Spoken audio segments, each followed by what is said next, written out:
Morning everybody, hope you're all well. Welcome to another What's on the Bench. Bit of a quickie for you this morning really. I've got to get this piece of kit back, but I couldn't allow it to go back without doing a quick bit of filming on this. So today we're going to be having a quick look at the Vox Continental 2 manual, and indeed it is a groovy piece of kit. Okay, so we're back in the mid-late 60s. Here it is. It's an amazing looking thing. The reverse keys are just beautiful. This is a particularly fine model as well. A fine example of the model. Lovely condition. It's been back in from my friends at Blue Barn Studios. It's had a couple of dead keys. And the bass accompaniment section wasn't working, so I've just been working on that, fixing it up. So this came out in 1966, and I think they made them through to about 1970, something like that. The Vox Continental itself, the brand, had started back in 62. Now this is a famous sound. You recognise it as soon as you hear it. It's the classic 60s reedy garage band organ sound.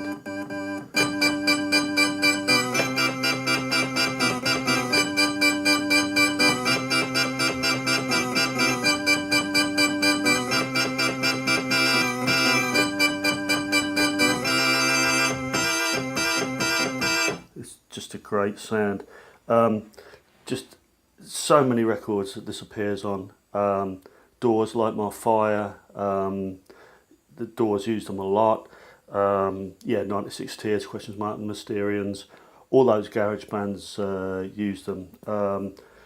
The House of the Rising Sun, the Animals, was a Continental. It's just got that very, very, very distinctive sound. So we're talking here about purely electronic organs. It's full of transistors, basically, is what we're talking about. Prior to that, you had the Hammonds and that kind of thing, which were great and an amazing sound, but they're extremely expensive and extremely heavy. So the idea of these transistor organs made by people like by Vox and Farfisa is the other the other monolith, if you like, in the world of transistor organs. Very similar sound, a little bit more gutsy, I think, the Farfisa. But the idea of these was they could represent a cheaper alternative and a lighter alternative as well. The Hammond organs are extremely heavy. We're talking about an electromechanical device here. It's full of spinning wheels, magnets, tone wheels. This doesn't really have any moving parts other than the keys and the drawbars. It represented a more gig-friendly alternative, shall we say. Did it achieve the job in terms of sound? Well, not really. It's a different sound, isn't it?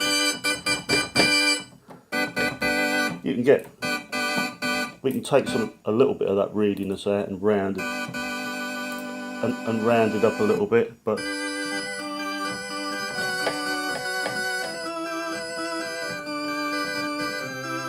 and you get a Leslie on there, and it's starting to sound more like it, but it's still not Hammond. It's a different sound in itself, and it's a great sound. I love it.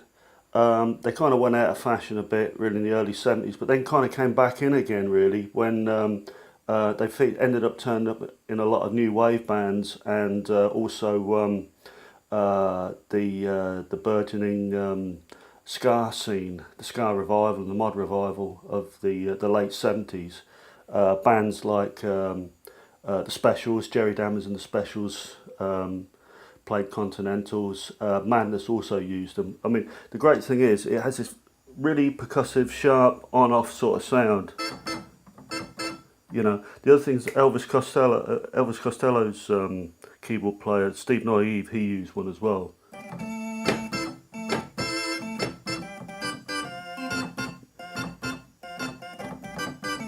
Excuse my rather poor keyboard playing, but you get the general idea anyway. So what you got on here, two manuals obviously, series of different lengths of pipes, and then you've got some other ones that bring in overtones as well, fifths and thirds and that kind of thing. You've got two different kinds of choice of oscillator here. I mean, they're actually the same oscillator, it's just the way they're processed. So smoother tone there, closer to a sine wave, and then we can bring in this more of a triangle wave here, so it's a bit richer in overtones. I just tend to turn everything on full, to be quite honest with you.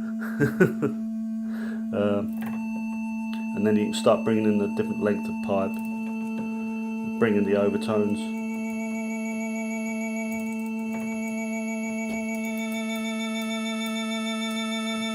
And it's these overtones that I think that really give it a kind of distinctive sound. You know.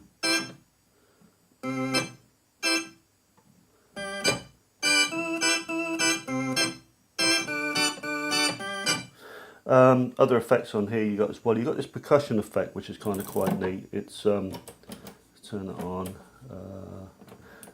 It basically gives you a little bit of, it gives you that little kind of trim, if you like, on the start of the note, just to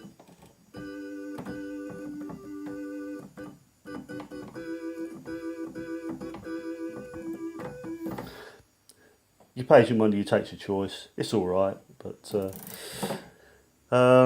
so yeah, and then you got more or less the same on the bottom.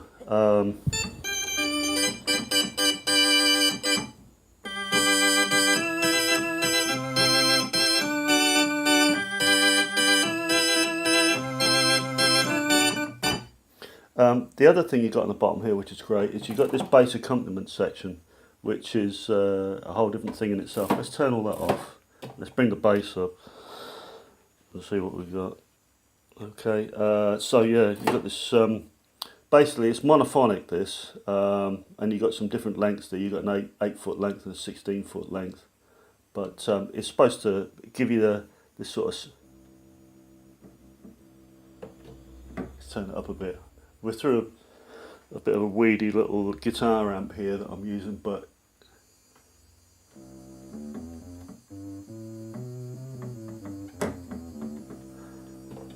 a little bit of overtone. That's a bit more like it.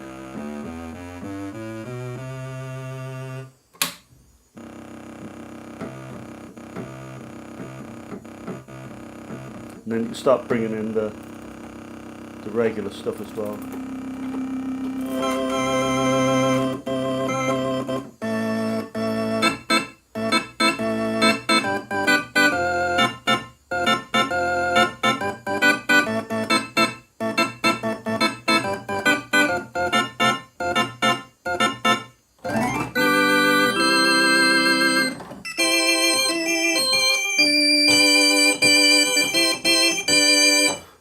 You get the idea.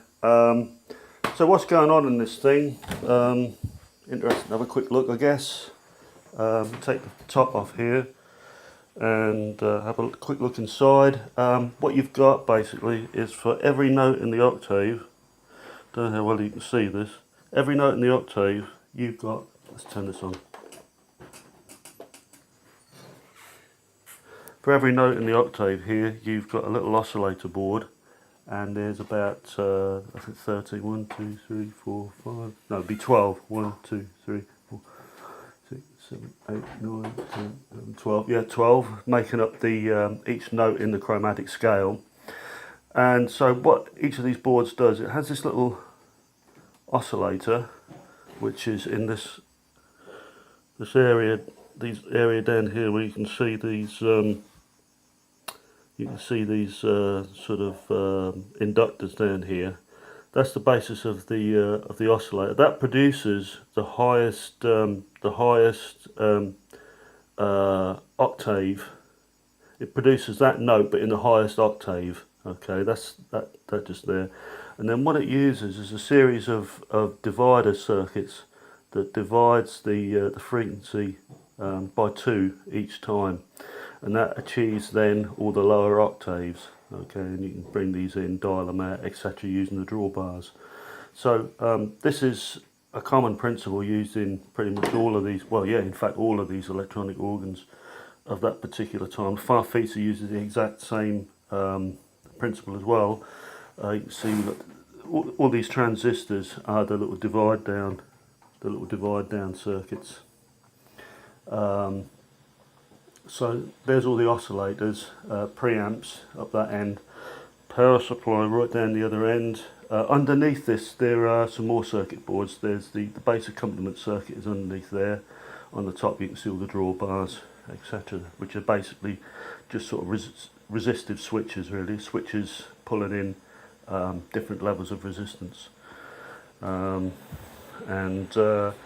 Yeah, it's kind of interesting. So I'll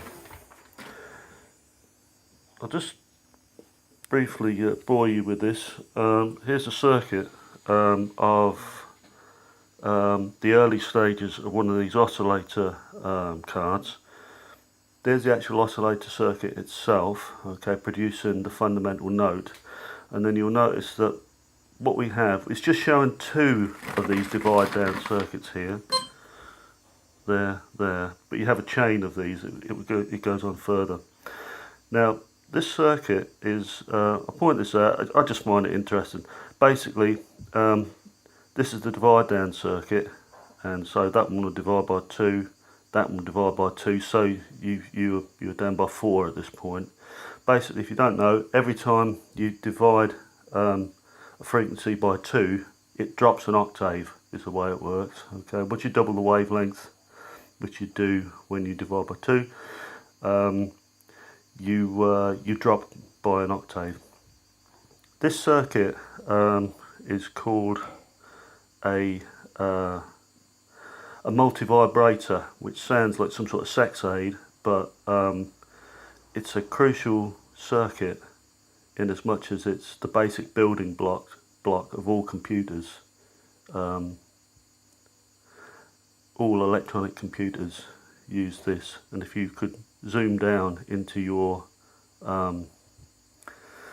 your Dell or your HP, you would see that it's full of millions, literally millions of these circuits, all obviously compressed onto integrated circuits into the CPUs, into the random access memory.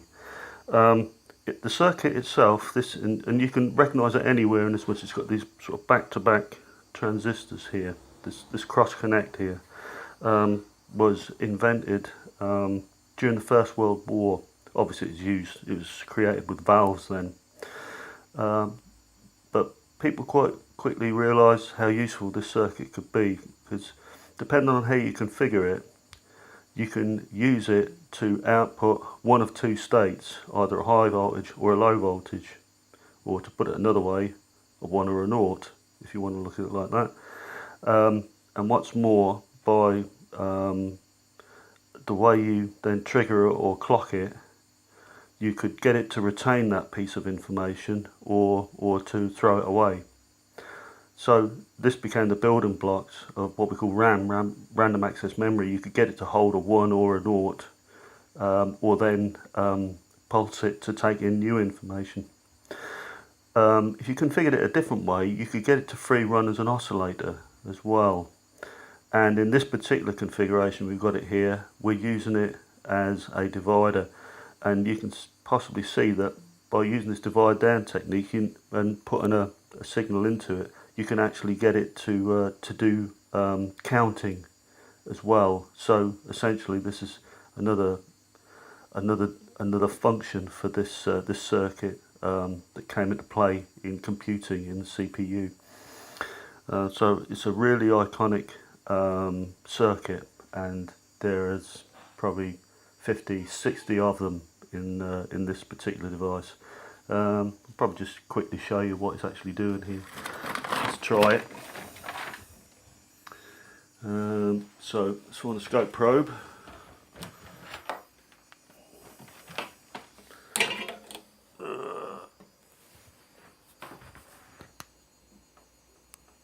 See the scope over there. Let's try and see if we can pick a frequency.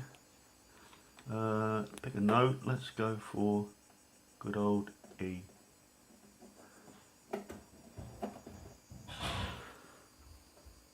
Okay, so you can see that there. You can see it's actually pulse and backwards and forwards, that waveform on there. That's because we've got the vibrato one, which is modulating, frequency modulating the oscillator there. Okay, so that's going to represent the highest E and the highest octave. Okay, so yeah, there. If I turn the vibrato off, you can see that it stops shaking around. Okay. So if we look there, we can see we've got 1, 2, 3, 4, 5, 6, 7, 7 peaks there. Okay. Now what should happen is if I go over to the output of the first divider, which I think is around about here. Yeah, you can see we've divided by 2 and we've got this this square wave coming out of there, and that's dropped an octave, so that's going to represent that one. Okay, and essentially the keys just become switches, switching these through. We can probably find the next one there as well with a bit of luck. Yeah, there we go. Okay, so each time we're dividing the frequency by 2, multiplying the wavelength by 2, and creating the lower octaves. And so that's what these boards are doing. So anyway, that's pretty much all I wanted to say. Hope it's not too boring for you, but I just thought, you know, you might like to see this because it's just such a beautiful piece of kit. I love it. I've got one myself, but mine's outside.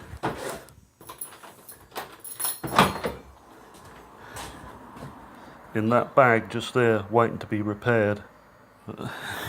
I'll get round to it one day. Anyway, from the swinging 60s.